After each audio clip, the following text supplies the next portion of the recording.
ভেঙে দেওয়া হলো বাংলাদেশ ক্রিকেট বোর্ডের পরিচালনা পর্ষদ ২০২৫ সালের অক্টোবরে যে নির্বাচনের মাধ্যমে যে পরিচালনা পর্ষদটা এসেছিল, যেটা লিড করছিলেন বাংলাদেশের সাবেক অধিনায়ক এবং প্রথম টেস্ট সেঞ্চুরিয়ান আমিনুল ইসলাম বুলবুল।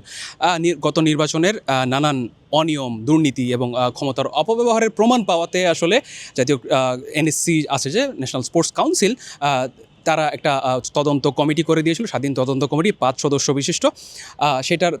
তাদের ওই ইনকোয়ারির উপর বেস করে আজকে মঙ্গলবার জাতীয় ক্রীড়া পরিষদের যে ক্রীড়া পরিচালক আছেন, তার নেতৃত্বে একটা প্রেস ব্রিফিং হয়েছে। সেখানেই আসলে জানা গেছে যে এই বোর্ডটা আর থাকছে না।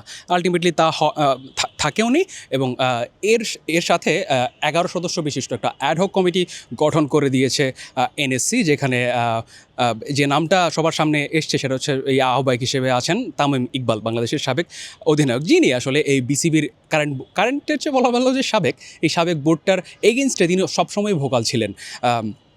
সেটা একদম নির্বাচনের আগ থেকে শুরু করে এবং গত 6 মাস যে সার্ভিং পিরিয়ড ছিল আমিনুল ইসলাম বুলবুলের বোর্ডের, তাদের এগেনস্টে অলওয়েজই ভোকাল ছিলেন, অলওয়েজই সমালোচনা করেছেন এবং বিভিন্ন সাক্ষাৎকারে কিংবা কোনো পডকাস্টে আমরা দেখেছি তিনি অলওয়েজই বলেছেন যে এই বোর্ডটা অবৈধ। এর পেছনে অবশ্য যথেষ্ট কারণও ছিল, কারণ এনএসসির যে ইনকোয়ারি রিপোর্ট আজকে পেয়েছে এবং মিডিয়াকে জানিয়েছে, সেখানে আসলে দেখা গেছে যে নানান দুর্নীতির চেয়ে বলা ভালো যে ক্ষমতার অপব্যবহার এবং নানান ক্ষেত্রে আসলে ওই বায়াসনেস ছিল এবং ক্ষমতার এবং প্রভাব খাটানোর যে ব্যাপারটা ছিল সেটা আসলে উঠে এসেছে এনএসসির এই ইনকোয়ারি কমিটির রিপোর্টে। তবে এর চেয়ে বড় ব্যাপার যেটা, যে অ্যাডহক কমিটি যেটা হয়েছে, সেই অ্যাডহক কমিটিতে আরও কিছু নাম আছে যারা আসলে নজর কাড়ার মতো। সেই নামগুলো যদি আপনাদের একটু বলি, তামিম ইকবাল তো আছেনই, ইসরাফিল খসরু যিনি হচ্ছেন বিএনপির নেতা এবং অর্থমন্ত্রী আমির খসরু মাহমুদের ছেলে, সৈয়দ ইব্রাহিম আহমেদ যিনি আসলে বিএনপির স্থায়ী কমিটির সদস্য এবং স্বরাষ্ট্রমন্ত্রী সালাউদ্দিন আহমেদের ছেলে। আরও একটা নাম মির্জা ইয়াসির আব্বাস, বিএনপির স্থায়ী কমিটির সদস্য মির্জা আব্বাসের ছেলে তিনি, এবং প্রাথমিক ও গণশিক্ষা প্রতিমন্ত্রী ববি হাজারের স্ত্রী রাসনা ইমামকেও রাখা হয়েছে এই অ্যাডহক কমিটিতে, এবং ফাহিম সিনহা যিনি আগেও আসলে আগের বোর্ডেও ডিরেক্টর হিসেবে সার্ভ করেছেন, তিনিও আসেন। তারও একটা রাজনৈতিক পরিচয় আছে, তিনি সাবেক মন্ত্রী ও বিএনপি নেতা মিজানুর রহমান সিনহার ভাতিজা। এই তো গেল আসলে বিএনপি ব্যাকড একটা অ্যাডহক কমিটি, যাদের কাজ হবে আগামী 3 মাসের মধ্যে একটা নির্বাচন দেওয়া এবং একটা নির্বাচিত বোর্ড আনা। এবং এই যে 11 সদস্য বিশিষ্ট একটা অ্যাডহক কমিটি এনএসসি আজকে অ্যাপ্রুভ করলো, সেই কমিটিটা আইসিসিতেও পাঠানো হয়েছে এবং সেখানেও যে রিপোর্টগুলো এসেছিলো, ইনকোয়ারি রিপোর্ট, সেগুলো আসলে আইসিসিতে পাঠানো হয়েছে বলে জানিয়েছেন এনএসসির যে ক্রীড়া পরিচালক আছেন তিনি। অ্যাডহক কমিটির প্রধান হিসেবে দায়িত্ব নিয়েই বাংলাদেশ ক্রিকেট বোর্ডের যে কার্যালয় আছে মিরপুর শের বাংলা স্টেডিয়ামে, সেখানে এসেছেন তামিম ইকবাল এবং বাকি যে সদস্যরা আছেন তারাও এসেছেন বিসিবিতে নিজেদের দায়িত্ব বুঝে নিতে। তার মূল দায়িত্বটা যেহেতু আরেকটা নির্বাচন দেয়া এবং নির্বাচিত আরেকটা বোর্ড, সার্ভিং বোর্ড আনা, সেটার প্রেক্ষিতেই তারা আজকে প্রথম বোর্ড মিটিংটা করবেন। যতখানি জানতে পেরেছি যে ইতোমধ্যে তামিম ইকবাল 2টো মিটিং কন্ডাক্ট করেছেন। এর মধ্যে একটা এজেন্ডা হচ্ছে বাংলাদেশের যে ঘরোয়া ক্রিকেট আছে, ঢাকার যে ক্লাব বেস ক্রিকেটটা আছে, ডিপিএল আছে, 3rd ডিভিশন আছে, 2nd ডিভিশন আছে, সেসব আসলে অনেক দিন থেকেই বন্ধ ছিল। যে ক্লাব ওনাররা আছেন তারা আসলে শুরু থেকেই এই বোর্ডটার এগেনস্টে তারা ভোকাল ছিলেন, তারা এই বোর্ডটাকে অবাঞ্ছিত ঘোষণা করেছেন এবং সেই ধারাবাহিকতা আসলে 42টা ক্লাব এই বিসিবির অধীনে যত ধরনের লিগ এবং টুর্নামেন্ট আছে সব কিছু বয়কট করেছিল, যে কারণে মাঠে কোনো ক্রিকেট ছিল না।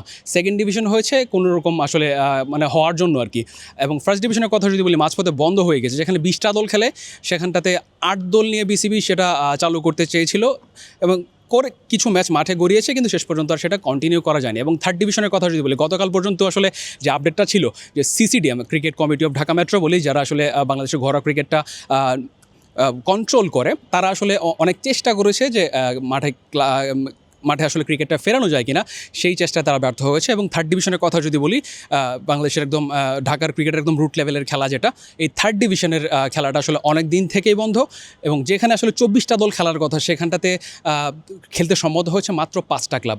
এবং প্রিমিয়ার লিগের কথা যদি বলি, আগের যে বোর্ডটা ছিল তারা সিসিডিএমের অধীনে ডাকতে চেয়েছিল 12টা দলকে, সেখান থেকে যতখানি মানে অ্যাকর্ডিং টু দ্য সোর্স সেখান থেকে জানতে পেরেছিলেন মাত্র 3টা বা 4টা দল এই বোর্ডের অধীনে হয়তো লিগটা খেলতো। তবে এখন আর সেই জটিলতা থাকছে না, কারণ যেহেতু এই যে ক্লাব ওনারা ছিলেন কিংবা যে ক্লাবগুলো ছিল যারা বিসিবির এই বোর্ডটাকে, আগের বোর্ডটাকে ডিজোন করেছে এবং স্বীকৃতি দেয়নি, তারা নিশ্চয়ই তাদের সাথে আগামীকাল একটা বৈঠক আছে সিসিডিএম এবং যেটা অবশ্যই আলটিমেটলি এখন যেহেতু আগের বোর্ডটা নেই, আগের সিসিডিএমের কমিটিও নেই, সেই দায়িত্বটা পালন করবে বিসিবির নতুন অ্যাডহক কমিটি। সেই হিসেবে বলা যায় যে ঢাকা প্রিমিয়ার লিগটাও আসলে মাঠে গড়াবে হয়তো দ্রুতই, যেহেতু তারা আগের বোর্ড চলে গিয়েছে, আগের মানুষজন চলে গিয়েছে। আমিনুল ইসলাম বুলবুল নেই, তিনি আমিনুল ইসলাম বুলবুল সবসময় আসলে বিসিবিতে ঢুকতেন মেইন গেট দিয়ে, কিন্তু আজকে তিনি আসলে পূর্বাচলে গিয়েছিলেন সকালের দিকে।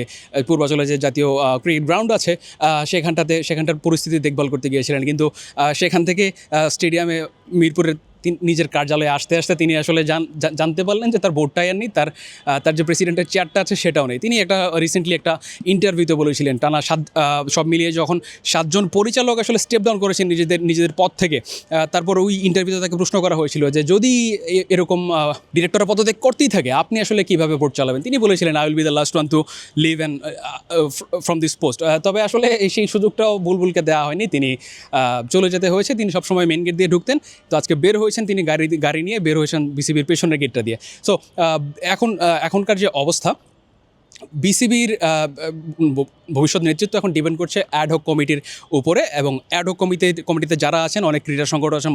মাসুদুল ইসলাম বাবু মোহামেডানের অনেক বড় ক্রীড়া সংগঠক, অনেক দিন থেকেই ক্রিকেটের সাথে আছেন। তারা হয়তো সামনে ভবিষ্যৎ যে 3 মাস পর যে একটা ইলেকশন হবে বিসিবি, সেটাতে হয়তো পার্টিসিপেট করবেন। এখানে আরেকটা প্রশ্ন আছে, যারা অ্যাডহক কমিটিতে থাকেন তারা আসলে নির্বাচন করতে পারেন কিনা। এখানে আসলে একটু সংবিধান বলেন, গঠনতন্ত্র বলেন, একটু ফাঁকফোকর আছে, সেটাতেই আসলে অনেকেই ক্যাশ ইন করেছেন আগে। আমরা নাজমুল হাসান পাপন, বিসিবির এক্স প্রেসিডেন্ট, তিনি 2012 সালের নির্বাচনের সময় তিনি অ্যাডহক কমিটিতে ছিলেন। তারপরও তিনি নির্বাচনের ঠিক আগটাতে নিজের পদটা থেকে স্টেপ ডাউন করে তিনি নির্বাচন করেছেন, এবং তিনি 15-16 বছর কিন্তু বিসিবি প্রেসিডেন্টের পদে ছিলেন। সো এখান থেকে তামিম ইকবালের সামনে সুযোগ আছে যদি তিনি নির্বাচন করতে চান, যেটা আসলে বলে দেওয়া যায় এখনই যে তামিম ইলেকশনটা করবেন। তিনি হয়তো অ্যাডহক কমিটি দিয়ে আপাতত যত স্বচ্ছভাবে আসলে নির্বাচনটা করা যায় সেটার চেষ্টাই করবেন, কিন্তু যদি নির্বাচন তিনি করতে চান সেক্ষেত্রে হয়তো নির্বাচনের আগটাতে তিনি সহ বাকি যারা নির্বাচন করতে ইচ্ছুক তারা হয়তো স্টেপ ডাউন করবেন। এই ছিল আমার কাছ থেকে সর্বশেষ। মিরপুর শেরেবাংলা স্টেডিয়াম থেকে বিদায় নিচ্ছি আমি, জুবায়ের তানিম।